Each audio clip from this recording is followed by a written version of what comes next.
ল্যাপ্টোস্পাইরা ও hepatitis সংক্রমণে আক্রান্ত এলাকা পরিদর্শনে এসে বিক্ষোভের মুখে পড়লেন জলপাইগুড়ির সাংসদ ডক্টর জয়েন্ট। সাংসদ রাজগঞ্জের সন্ন্যাসীকাটা চেকরমারি গ্রামে পৌঁছলে এক যুবক সামনে এসে ক্ষোভ উগরে বলেন, হ্যাচারি বন্ধ করতে হবে, আপনাকে আমরা ভোট দিয়ে জিতিয়েছি, জনসাধারণের কথা শুনুন।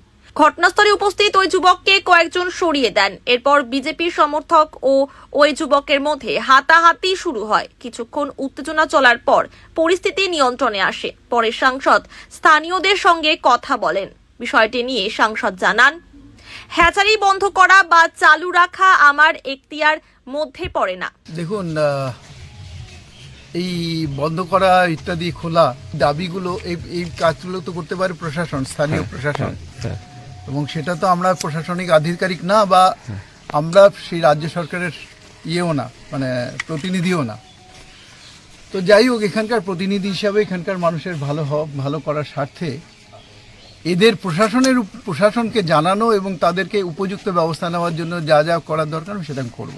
তৃণমূলের ব্লক সভাপতি অরিন্দম ব্যানার্জি জানায়, গ্রামের মানুষ সাংসদকে অভিযোগ করতে গিয়ে কিছু বিজেপি কর্মী ধাক্কা মেরে বের করে দেয়। এটা ঠিক নয়, কারণ গ্রামের মানুষ সাংসদকে পেয়ে অভিযোগ করতেই পারে।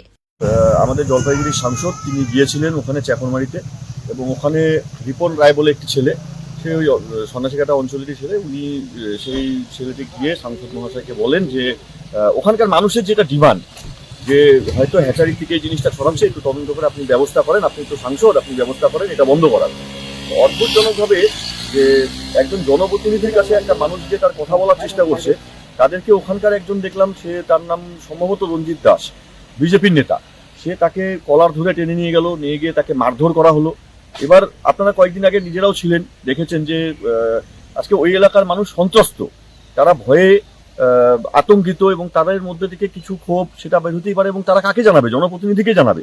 সেদিনকে একজন ওনাদের বিজেপি নেত্রী, তিনি হাসপাতালে যখন বিধায়ক সাহেব গিয়েছিলেন, তিনি বলেছিলেন বিধায়ক সাহেবকে, এবং মানে অনেকটা বলা যায় তার ভাষাটাও সঠিক ছিল না, আপনারা সবাই দেখেছেন, সেই একটা আক্রমণাত্মক ভাষায় বারবার বলছিলেন যে কালকেই বন্ধ করতে হবে হ্যাচারি। সেই বিজেপি নেত্রী যে আন্দোলন, যেই দাবিটা তুলেছিলেন, সেটা নিয়েই তো ওই ছেলেটা গিয়েছিল। কিন্তু যখন এমএলএ সাহেবকে বললো, এমএলএ সাহেব কিন্তু বললেন যে আমি কথা বলবো ডিএম ম্যাডামের সঙ্গে এবং প্রশাসনের সঙ্গে কথা বলে চেষ্টা করব।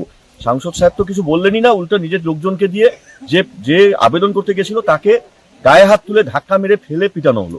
এর তীব্র প্রতিবাদ জানাচ্ছি, এবং আজকে একজন জনপ্রতিনিধি যদি এরকম মস্তান সঙ্গে নিয়ে ঘোরেন, ধিক্কার জানাই এরকম জনপ্রতিনিধিকে। রাজনৈতিক উদ্দেশ্য, রাজনৈতিক পতাকা নিয়ে তো কেউ যায়নি। আজকে ওখানকার মানুষ সাংসদকে 5 বছরের মধ্যে প্রথমবার তাকে পেয়েছে হাতের সামনে, ওখানে একটা হ্যাচারি হয়েছে, তারা এমএলএ সাহেবের কাছে আবেদন করেছে, তাহলে কি ওটাও রাজনৈতিক? এমএলএ সাহেবকে যেটা বলা হয়েছিল সেটাও কি রাজনৈতিক চক্রান্ত ছিল? আজকে ওখানকার মানুষের তো দাবিটাই এটা, যে তার বাড়ির সন্তানরা পড়ে আছে হাসপাতালে।